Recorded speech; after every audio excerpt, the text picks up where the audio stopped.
você não vai acreditar. Lembra aquela laguna que a gente veio, a Laguna Blanca aqui? A primeira e mais alta do altiplano boliviano?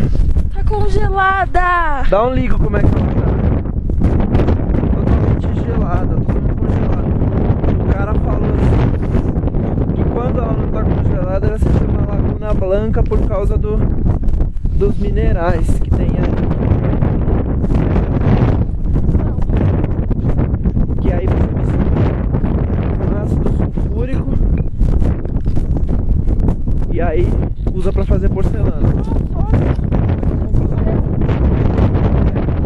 A conclusão que eu cheguei é que mesmo quando congelado pode chamar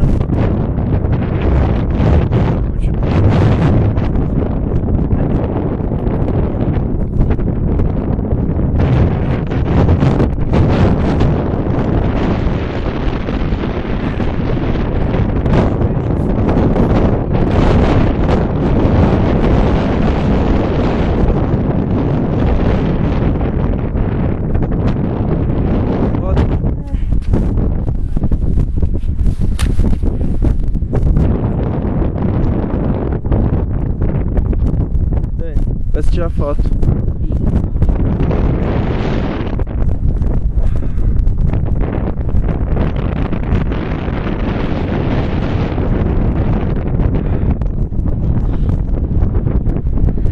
Muito frio, a água tá.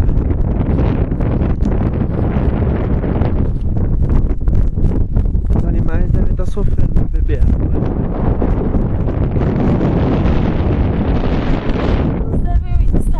De garganta. Tomando essa água gelada.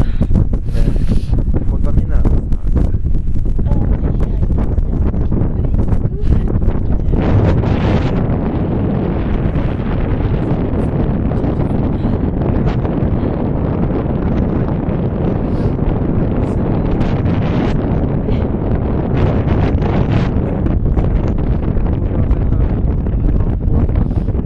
Depois eu vou estar de mau humor porque eu vou estar cansada aí porque